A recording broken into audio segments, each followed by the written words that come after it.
Oke, Mas Doni, di akhir-akhir ini atau mungkin juga sudah waktu belakangan ini kan banyak ya yang musisi mungkin hijrah ke Mbak Kuni.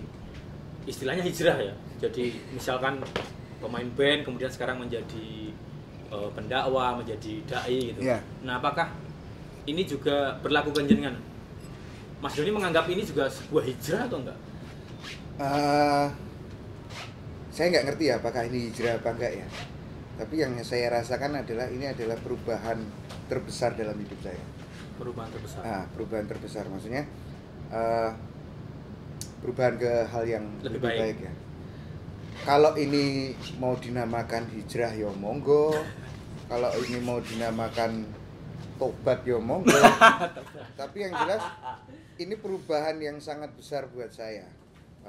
Terutama nggak cuman buat saya, tapi saya sekeluarga. Saya sekeluarga. Dari yang dulu gampangnya lah. Dulu yang ngertinya gas tok. Gas apa gas. Sekarang harus belajar ngerem. Harus belajar ngupling. Bahwa hidup harus seimbang. Ya, karena hidup tidak matic. Enggak otomatis. Ya, apa ya? Ya mungkin kalau buat teman-teman yang lain itu namanya hijrah. Ya pasti ada, maksudnya adalah dari berpindah dari satu titik ke titik lain yang lebih baik ya. Dan mungkin juga mungkin itu yang saya pilih adalah yang seperti ini. Yang mungkin ya secara penampilan mungkin saya tidak berbeda jauh dengan dulu. Tetap aja ya. Tetap tatonya masih. Ini. Nah, dan saya juga merasa apa ya, hijrahku itu juga naik turun kalau mau dibilang hijrah ya. Kadang baik terus jelek lagi. Baik lagi, jelek lagi. Masih kalau dibilang istiqomah sih enggak sih, belum seistiqomah teman-teman lain yang apa yang sudah bener-bener total gitu. Total. Kalau saya sih masih goyang-goyang sih. Goyang-goyang. Tapi ya itu tadi, saya merasa perubahan yang sangat-sangat drastis buat saya. Sebutannya mau hijrah mau apa monggo, tapi esensinya adalah menjadi lebih baik. Berusaha. Saya tidak berani mengatakan bahwa saya sekarang lebih baik dari yang dulu. Saya nggak berani. Saya berusaha. Oke. Apa yang paling Mas Doni syukuri selama bersentuhan dengan Mak Iya, dengan Mbah Nun, dengan Ki Kanjeng, Mas? Ya dalam hidup lah tentunya.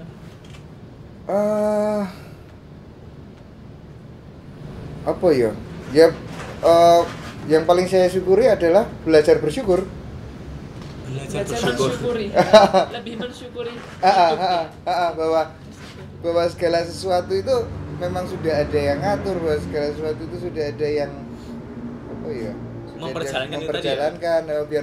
Biarpun kita juga nggak boleh pasrah gitu aja ya, tetap ya seperti yang Mbah Nun ketika itu bahwa ya gue aja nitip ke onto nang Gusti Allah, kudu tok cencang sik, setelah itu baru tawakal gitu kan. Ya seperti itu apa yang paling saya syukuri adalah saya belajar kehidupan, bagaimana hidup dan kehidupan itu dan gimana kita menjalaninya dari bawah. Saya belajar itu dari nggak cuma dari Mbah Nun aja, tapi dari teman-teman bapak-bapak Kiai Kanjeng yang sudah lebih dulu senior. Sudah lebih dulu apa ya, kalau saya bilang hidup mereka emang benar-benar sudah ikhlas, pasrah. Dan melayani. Dan saya mungkin belum bisa seperti mereka yang seikhlas itu. Nah itu tadi yang salah satunya adalah belajar ikhlas. Itu yang angele. Berarti poinnya di belajar syukur dan belajar ikhlas. Iya. Okay. Betul.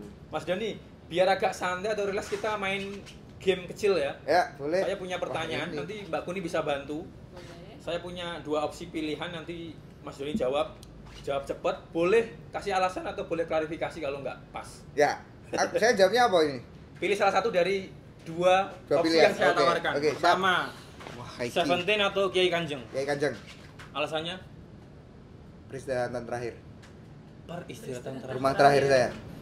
Insya Allah jadi rumah terakhir saya. Oke.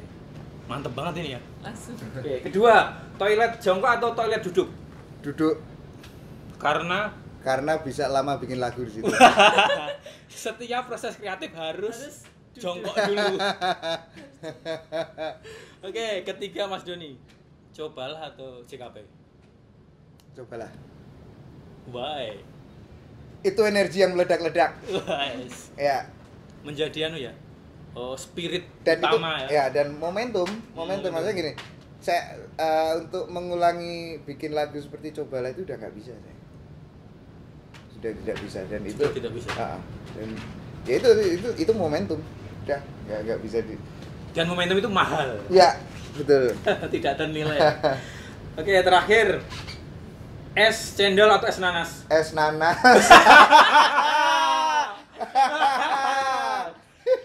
Jadi Mbak Kuni sebelum Mas Doni gabung ke Seventeen sebenarnya sudah gabung di es nanas. Tahu lagu Ku Nanti Dirimu? Enggak ngerti. Enggak ngerti ya. Belum tahu. Kunang-kunang judulnya. Tapi dulu Mas Doni nggak nyanyi, main bass dulu. Ceritain dong Mas sedikit es nanas gimana itu? Es nanas itu awal-awal saya bersentuhan dengan apa ya, dengan industri musik nasional ya. Karena udah rilis single di kompilasi Indie 10. Jadi bareng band-band lokal Jogja ya. Pertama saya ngerasain ke Jakarta apa? Rekaman, tour itu ya awal-awalnya sama es nanas. Es nanas dan itu teman apa Mas? Itu teman main. Oh, teman main gitu. Kan vokalisnya cewek ya? Mbak Rahel kan. Itu bertahan berapa tahun waktu itu di Es Nanas? Nggak lama kok, 3 atau 4 tahun gitu. Kenapa ngebas Mas? Karena memang awalnya saya main bass. Oh, iya, makanya saya nyanyi itu kecelakaan sebenarnya. karena difitnah adik saya itu, Andi itu ya. Udah kamu nyanyi aja gitu. Saya nyadar bahwa oh ini saya sudah dicap jadi vokalis ketika tanda tangan kontrak dengan Universal. Sebagai vokalis ya? Nah, kok saya tanda tangan? Berarti saya jadi vokalis dong. Waduh, vokalis harus ganteng peduli apa. Waktu itu juga nggak merasa ganteng ya. Oke, semakin menarik ini Mas. Kita kembali ke Seventeen Mas. Dan mungkin ini agak cukup menguras perasaan ya. 2 tahun lalu. Ya. Tepatnya di bulan Desember. 22 Desember. 2 Desember kita dapat kabar duka bahwa konser Seventeen di Tanjung Lesung waktu itu terkena tsunami dan menjadi duka kita semuanya Mas Doni. Waktu itu yang kepikiran di kepala saya lihat di media itu pihak yang paling bersedia adalah tentu keluarga besar Seventeen dan Mas Doni dan Mas Yudi. Kenapa? Karena 2 orang ini adalah ya mantan keluarga lah gitu. Apa yang waktu itu yang jenengan rasakan Mas mendengar kabar duka itu?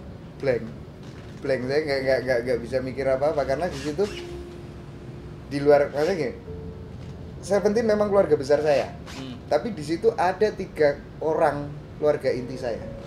Mas Bani, Mas Andi, drummer, krunya Andi itu adalah adik ipar saya. Oh iya. Dan pemain gitar akustiknya Seventeen itu adalah adik sepupu saya. Dan ikut semua waktu itu. Dan ikut semua. Itu baru saya tuh malah baru nyadar tadi pagi bangun tidur itu saya kan selalu setiap bangun tidur ngopi gitu kan selalu apa ya tiba-tiba ada kepikiran apa terlintas. Saya itu tadi pagi iya ya dulu kalau saya itu sebenarnya orang yang paling khawatir sebenarnya tentang kejadian itu. Kenapa? Karena 3 orang adik saya di situ kalau ini lewat semua jadi janda semua dong adik saya. baru kepikiran itu tadi pagi. Dan yang nggak ngerti ya apa tapi gimana pun juga terus akhirnya balik lagi bahwa memang itu sudah yang terbaik. Apakah sebelumnya Mas Doni ada firasat itu Mas? Sebelum kejadian naas itu? Kalau firasat sih enggak, cuman waktu itu sebelum kejadian beberapa bulan sebelum kejadian itu kan kayak Kanjeng ada acara di KC ya. Oh di KC di Jakarta. Ya. Saya sama adik saya si Andi ini nanti sama Bendot itu yang selamat dari itu juga dari tsunami itu juga. Kita tuh ketemu di hotel di seberang KC itu. Oh ya. Ya di seberang di hotel. daerah Cikini itu ya. kita ketemu dia main ke hotel. Itu rencananya kita mau jalan lah, mau nongkrong mana. Itu nggak jadi Mas. Jadi dari pagi sampai malam itu kita nggak mau kemana-mana, kita pengennya bertiga terus. Dan di situ tuh kita sudah ngetok, Mas. Deal kita bikin band keluarga ya. 3 orang ini tadi, saya, Andi dan Bendon. Itu pertemuan terakhir saya dengan Andi. Padahal sudah mau menyiapkan project baru ya? Iya, itu pertemuan terakhir saya dengan Andi dan ya nggak ngerti ya ini kalau disambung-sambungin ya. Maksudnya kan ada mitos yang kalau foto bertiga yang satunya hilang loh. Oh gitu. Ngeri kami juga foto ya? bertiga. Terakhir itu juga kami foto bertiga dan ya alhamdulillah Andi pulang duluan. Iya, pulang duluan. Selamat, mudah-mudahan selamat. Iya. Kalau dibanding teman-teman Seventeen dulu tuh, Mas Doni paling dekat sama siapa? Semuanya dekat karena kebetulan kan Seventeen itu awal-awal Seventeen base camp mereka itu kan di tempat simbah saya, tempat saya. Jadi anak-anak tuh tiap hari ya tidurnya kumpul bareng, iya, bareng. Bahkan nggak cuma Seventeen, ada beberapa band di situ, ada Endang Sukamti, ada Bre. Itu kita ngumpul bareng di situ, tidur bareng di situ. Udah bukan sekedar temen, itu udah keluarga mereka. Keluarga. Nah kemarin sempat setelah kejadian itu Mas Doni dan Mas Yudi, teman-teman musisi Jogja bikin konser untuk sahabat gitu ya. Ya. Kemudian dilanjutkan dengan GDP Project. Kemarin bikin lagu Baik Terakhir, Mbak Kuni sempat dengar lagunya? Belum dengar. Baik Terakhir, kemudian yang kedua Ibu ya. Ya. Ada konser virtual. GDP ini gimana Mas Doni? Apakah mau dilanjutin terus atau hanya sekedar momen saja? Gitu?